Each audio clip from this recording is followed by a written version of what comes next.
bine ați venit la un nou episod de You Podcast, unde vom vorbi despre alegeri locale și o să încercăm să aducem informația mai aproape de tineri, alături de invitata noastră, Ana Mocanu. Mersi de invitație. Ține mai multe despre tine, în ce zonă activezi, ce faci? Păi, lucrez la Funky Citizens deja de 2 ani și jumătate. În prezent ocup acest job de community manager. Asta înseamnă că cumva țin legătura cu partenerii din local, mă asigur că toate organizațiile, ori cetățeni, jurnaliști, profesori, orice categorie din mediul local are la dispoziție resurse, informații de la noi, oportunități de granting și așa mai departe și cumva sunt acolo la firul ierbii cu oamenii. Cam cu asta mă ocup. În trecut am mers destul de mult și pe partea asta de cercetare, cu focus mai mult pe partea asta de dezinformare și, combaterea dezinformării, dar am mers destul de mult și pe analizarea instituțiilor publice, pe teme ce țin de transparență instituțională, pe lupta anticorupție până la urmă, deci cam în zona asta. Wow, chiar super cool, faci o grămadă de chestii. M-am uitat pe site-ul vostru și am văzut că aveți o nouă inițiativă legată de să te înscrii ca un observator. Crezi că ai putea să ne spui mai multe despre chestia asta? Sigur, cumva e și legată de partea asta, de comunitatea asta pe care încercăm noi să o promovăm și să o creăm până la urmă la Funky Citizens și cumva să ducem mesajul ăsta mai departe că nu doar noi suntem Funky Citizens, de fapt toți cetățenii sunt funky și se pot implica civic. Partea asta de observare independentă goes a long way. Facem treaba asta deja de foarte mulți ani și ce înseamnă de fapt să fii observator la vot este să fii cumva un reprezentant al cetățenilor, pentru că în majoritatea cazurilor avem reprezentanții de partid, reprezentanții de la birou electoral. Ei bine, cetățenii nu au un ochi acolo care să observe dacă totul merge bine și partea asta de observare independentă e reglementată și legislativ, iar ONG-urile care lucrează pe partea asta de protejare a drepturilor omului pot acredita observatori independenți.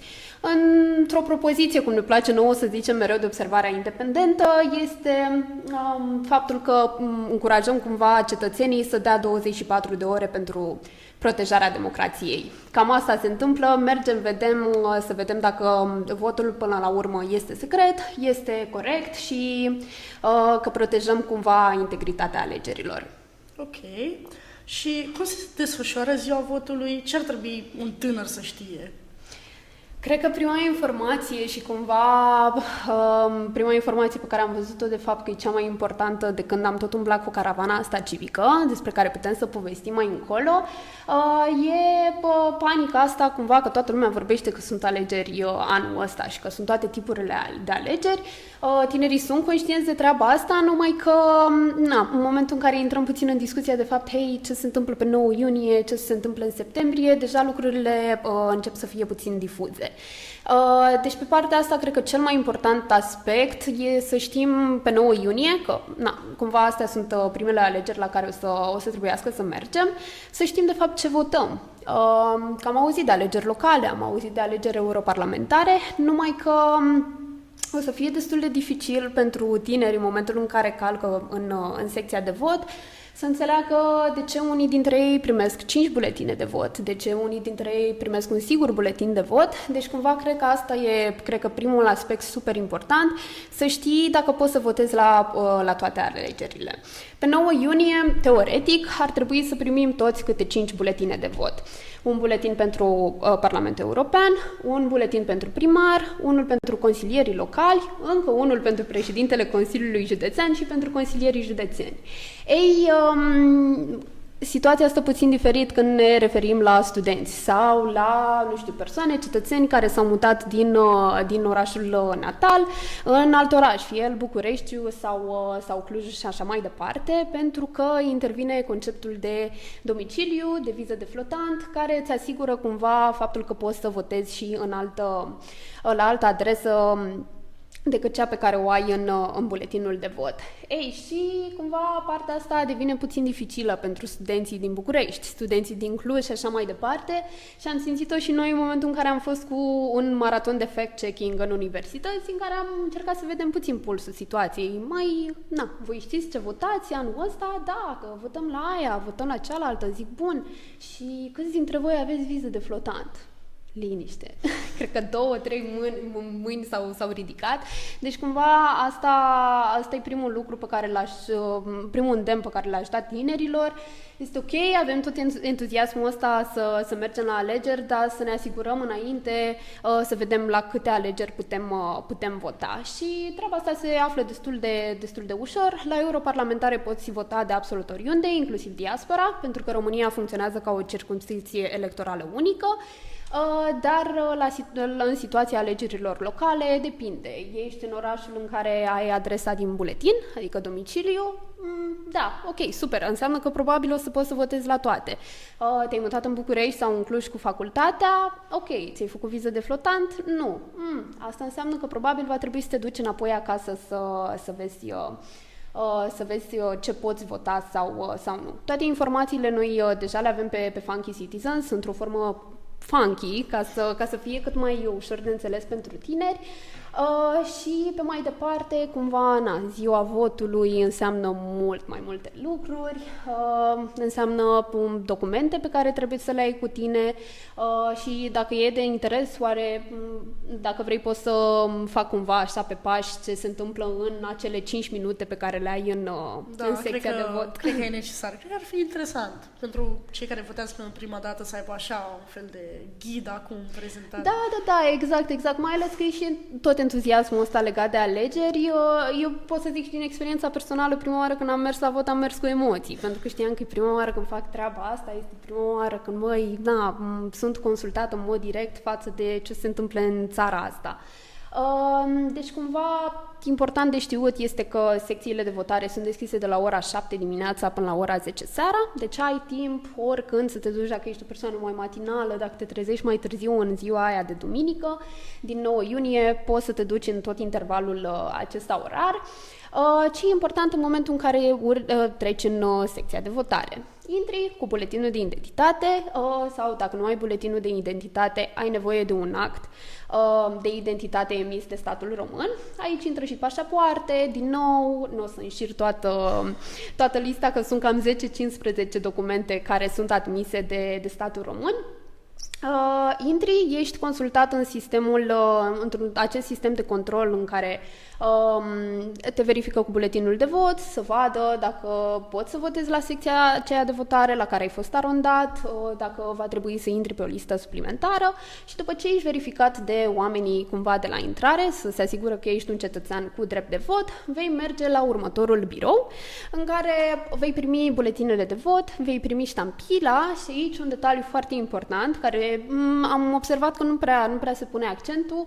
În momentul în care primești acea ștampiluță, ștampila aia trebuie îmbibată puțin în cerneală. Ei, asta este un lucru pe care un observator independent, de exemplu, îl poate verifica.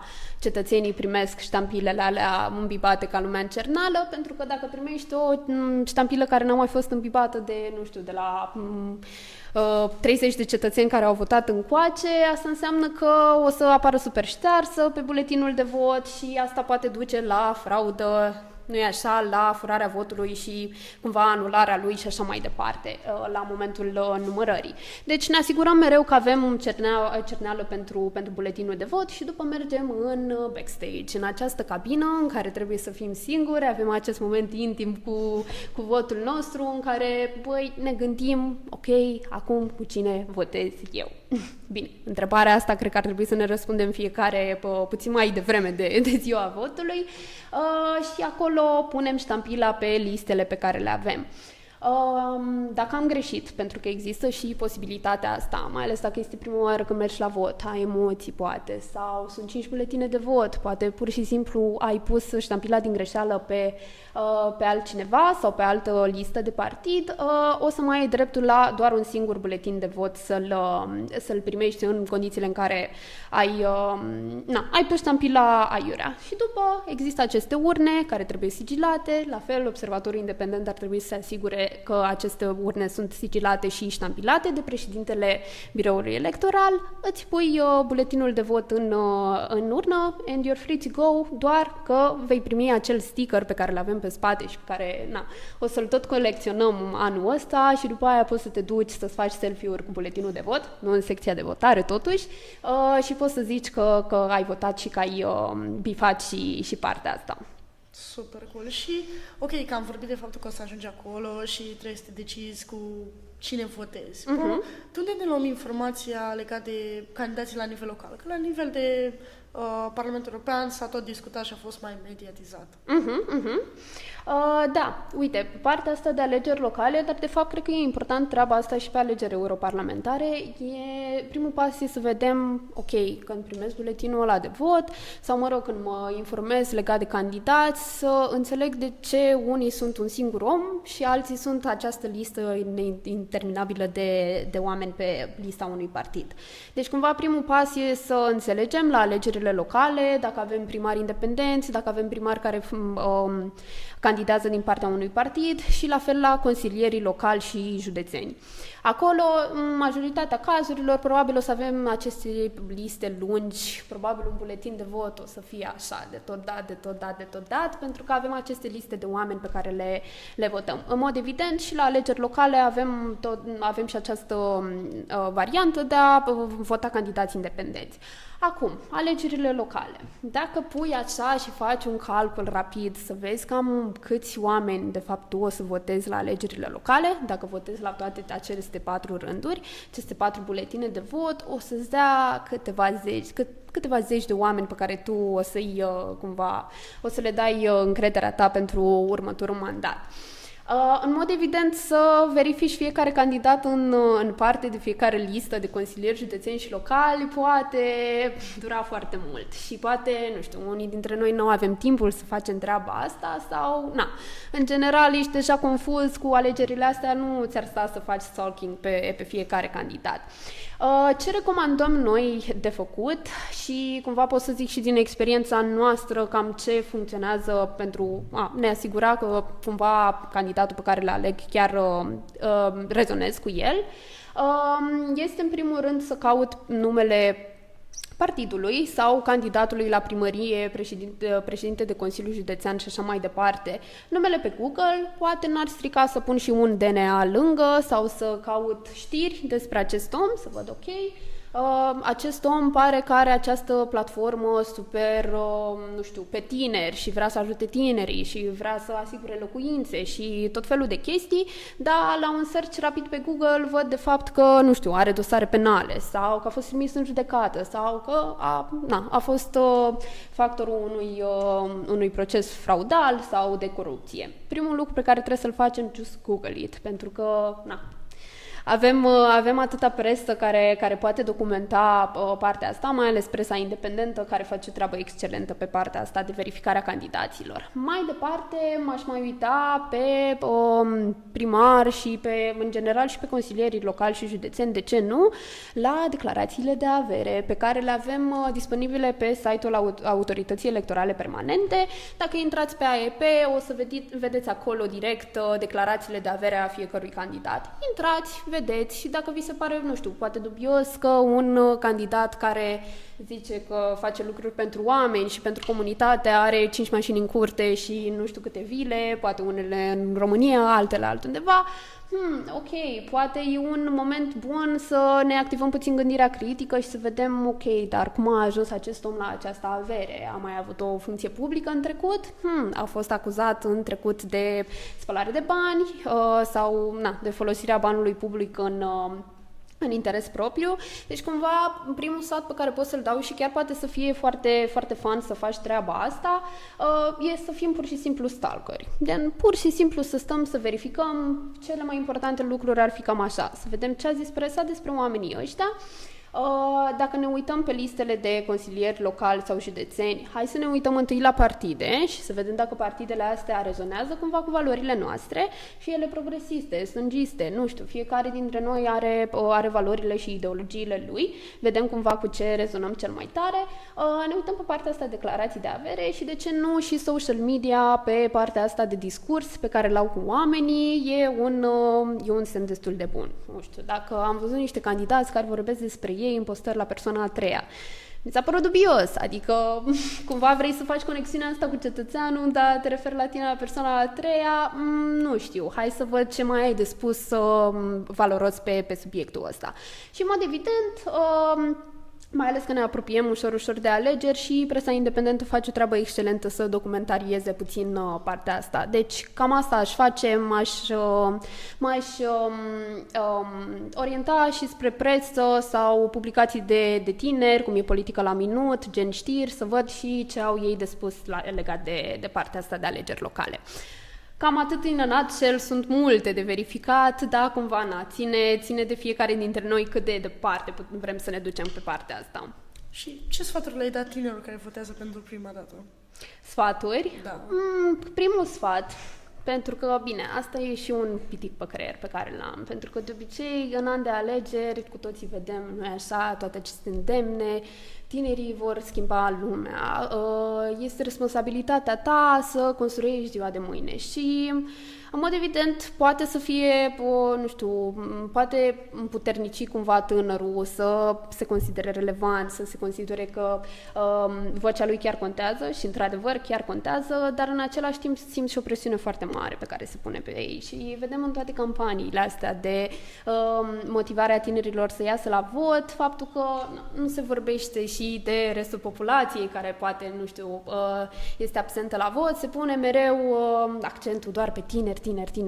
Voi să mergeți, că voi n-ați votat anul trecut și așa mai departe. Primul sfat ar fi să nu punem multă presiune pe noi. Ok, putem schimba lumea, vocea noastră chiar contează, dar mai ales în cazul tinerilor care votează pentru prima oară este cumva, nu știu, probabil al doilea contact direct pe care l-au cu statul român. Primul probabil a fost în momentul în care și-au făcut buletinul. Al doilea este acest moment al primului vot. No pressure, este ok și dacă greșești, este ok și dacă în următorii 4 ani de mandat al persoanei care i-ai dat încrederea te-a dezamăgit, măcar știi și înveți pentru data viitoare ce să faci. Deci cumva este partea asta de presiune, să nu simți presiune și a doua cumva merge în tandem faptul că, da, într-adevăr, chiar dacă tot promovează acest clișeu că vocea ta chiar contează, vocea ta chiar contează. Și zic partea asta pentru că noi așa vedem că nu avem foarte mulți candidați pe scena politică care vorbesc despre interesele tinerilor. Am găsit niște mesaje progresiste la unii candidați, probabil la alegerile europarlamentare, dar în general tinerii nu sunt neapărat pe agenda publică a subiectului de alegeri. E important să votăm pentru că în momentul în care ajungem să fim un număr cât mai mare la vot și un procent cât mai mare la vot, în momentul ăla, ghiși ce, surpriză, candidații și, în general, politicienii vor asigura mai multă atenție spre tineri, pentru că deja devine un procent care, pentru ei, s-ar putea să-i dea afară la următorul mandat și să nu mai aibă puterea să candideze sau să câștige data viitoare. Da, chiar fain ideea asta cu să nu avem presiune asupra persoanei care votează pentru prima dată. Și ai menționat și tu, m-am uitat și eu pe site-ul vostru și vrei să-mi spui mai mult despre faza asta cu caravana? Noi avem la Funky Citizens deja 12 ani de activitate. Chiar ieri împliniți, am avut cumva servarea noastră așa de 12 ani, numai că majoritatea timpului ăstuia 12 ani am activat destul de mult pe partea asta de București sau pe partea asta de advocacy național, cu instituțiile centrale și așa mai departe. Acum 3-4 ani ne-am dat seama că, e timpul să scoatem puțin capul din cutie și să ne uităm cumva la România reală, România profundă pe care de obicei o găsești București în comunitățile locale, unde sunt, de fapt, toate cazurile de sărăcie, nu-i așa, de corupție la nivel local și așa mai departe. Și am zis că nu e de ajuns să ne uităm la România asta în care trăim doar din București, unde, în mod evident, viața socioeconomică merge mult mai bine decât în alte părți ale țării și am luat decizia, este momentul să plecăm în țară. Și noi am tot fost cu ateliere, dar niciodată ceva de termen lung și am început acest proiect Republica Funky, în care ne-am creat cumva 8 comunități locale în țară și a mers extraordinar de bine. Am cunoscut undeva la 500-600 de cetățeni și am zis că în an electoral neapărat trebuie să mergem spre cetățeni și cumva conceptul caravanei civice a fost fix partea asta de...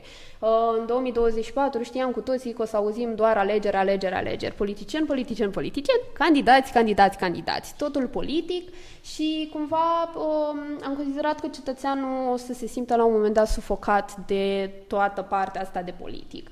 Am zis, ok, hai să încercăm noi să le oferim o platformă apolitică, o platformă în care putem să vorbim despre problemele comunității, în mod evident, implicând și politicul, pentru că e un catalizator de schimbare, dar să vedem de fapt ce vor cetățenii să vadă în comunitățile lor. Deci cumva ca asta facem, mergem în 15 comunități din țară, deja avem o lună și jumătate spre 2 de când tot umblăm. Chiar mâine o să plec în Cluj cu lansarea expoziției despre știri false și dezinformare și mergem prin universități, vorbim cu studenții despre vot, mergem și în rural, am fost și în rural, ne întâlnim și cu cetățenii de rând cumva și întrebăm cum ar arăta această Românie în care le-ar fi bine și încercăm cât de cât să obișnuim sau să dăm impulsul ăsta de încă merită să avem o conversație despre speranțele noastre în România și cum facem să protejăm democrația în continuare. Și s-a simțit impactul de acum sau îl așteptați la alegeri să vedeți? Noi nu putem să ne punem în poziția de ok, suntem societate civilă, o să schimbăm noi modul în care democrația arată. Ar fi fost minunat să fim acești supereroi, dar în mod evident societatea civilă chiar funcționează ca un supererou pe partea asta de protejarea democrației. Nu știu să zic, o să vedem probabil la alegeri dacă am avut impactul ăla din ceea ce privește prezența la vot. Dar s-a simțit și o simțim în fiecare interacțiune cu care avem cu cetățenii, pentru că îi vedem în primul rând că nimeni nu vorbește cu ei despre treburile astea, mai ales mă uit la tineri, mereu, cumva odată că nu primesc informațiile astea legate despre vot, trebuie mereu ei să meargă să o caute undeva. Și a doua, faptul că pur și simplu nu se vorbește despre problemele comunității în sine. Putem vedea asta și în toate programele electorale. Mereu se vorbește despre, asfaltare, schimbarea florilor pe care le vedem pe marginea șoselei, spații verzi și așa mai departe, dar nu există de cele mai multe ori o consultare în prealabil cu cetățenii. Deci cumva cred că ăsta este impactul cel mai degrabă pe care îl vedem, în faptul că cetățenii sunt întrebați de cineva, în această situație suntem noi, dar cumva noi funcționăm pur și simplu ca un, liant între cetățeni să vorbească unii cu alții și să își dezvolte cumva spiritul ăsta comunitar. Și ai zis ceva de expoziția de fake news? Poți să ne zici mai multe? Sună interesant și chiar n-am auzit de conceptul ăsta. Este probabil produsul de care sunt cea mai mândră din toată caravana asta civică. Da, am lucrat în ultima jumătate de an, de fapt, la această expoziție despre știri false. Tocmai, îți dau și ție dreptate, nu prea am mai auzit în România de conceptul ăsta. Avem o expoziție interactivă, atât și pe partea asta educativă, cât și pe partea asta de, experiențe imersive, ce țin de dezinformare. Avem expoziția care se lansează în weekendul ăsta în Cluj, dar săptămâna viitoare o să fim și în Sibiu, iar în perioada 3-5 iunie o să fim și în București cu ea. Și, cumva rolul principal al expoziției este, ok, hai să explorăm puțin și partea asta de dezinformare și într-o parte puțin mai artistică, într-o parte puțin mai interactivă, pentru că mereu auzim de conceptul ăsta de dezinformare, părinții noștri sunt dezinformați, tinerii sunt dezinformați, ok, păi dar ce înseamnă de fapt treaba asta și ce înseamnă treaba asta pe scena internațională și cel mai important ce a însemnat dezinformarea în România. Cam asta încercăm să facem prin expoziția asta. Intrăm puțin și în subiectul ăsta de deepfake, vedem cum se generează un deepfake, cum putem semnala, cum ar arăta și cum se creează un deepfake. Trecem pe partea asta de România traversând dezinformarea, vedem din perioada comunistă până la Dan Diaconescu cu OTV, până la tunelurile dacice din Bucegi și până în prezent cum au luat amploare narațiunile false și încercăm să le oferim participanților noștri o experiență cumva, să nu meargă doar pe partea asta teoretică, ci de fapt să interacționeze puțin cu produsele, exponatele de fapt de la această expoziție. Și ai o știre falsă, bine, n-ai zice preferată, dar care a rămas așa cu tine după ce ai citit-o? O știre falsă care a rămas cu mine. Mai probabil preferata mea mereu o să fie asta cu tunelurile dacice și cumva pe asta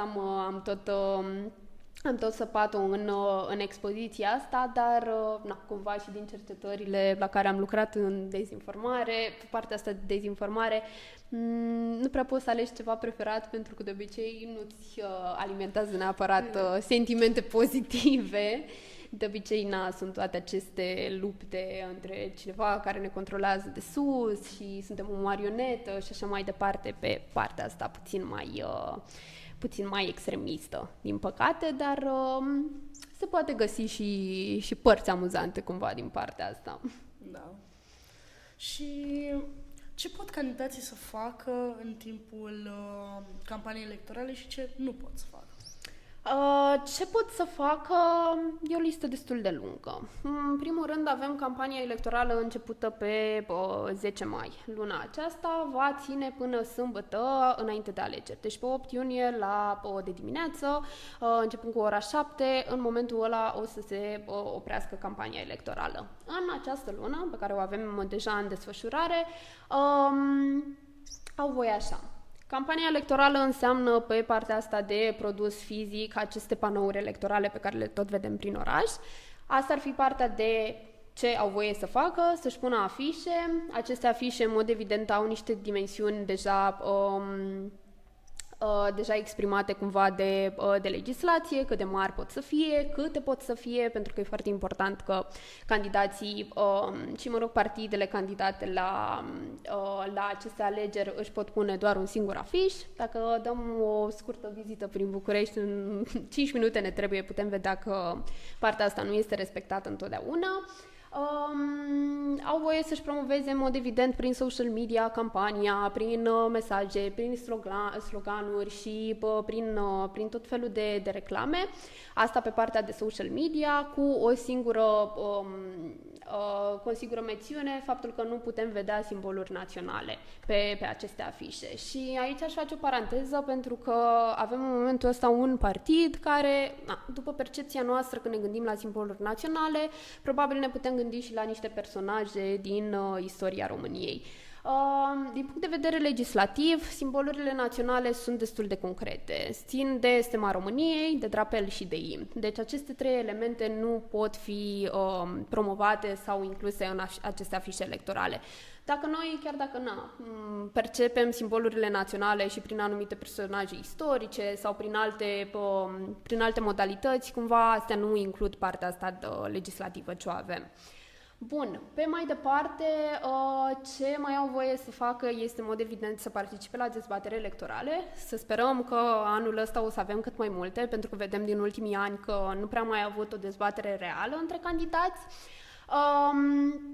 Pot avea spoturi la televiziune, astea pot fi puse doar în emisiunile ce țin de dezbatere electorală și nu pot depăși 60 de secunde. Știu că sunt niște chestii tehnice așa, dar cumva e foarte bine că le avem super reglementate treburile astea, pentru că se poate face abuz de treaba asta. Emisiunile de care vorbesc pot avea loc doar în timpul săptămânii, deci în weekend putem să respirăm puțin și să nu ne mai gândim și să vedem mereu fețele candidaților și așa mai departe.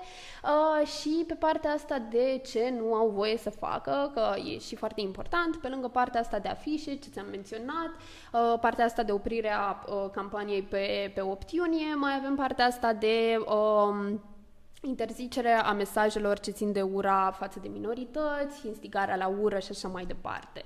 Deci, cumva, campania electorală e destul de permisivă, dar, cumva avem nevoie de aceste reglementări clare, astfel încât să avem un proces, cum s-ar numi, echitabil între partide. Păi, mulțumesc, Ana. Acestea au fost întrebările mele. Sper că ți-a plăcut la noi. Mersi, Rebecca, și o să te invitație. Bye!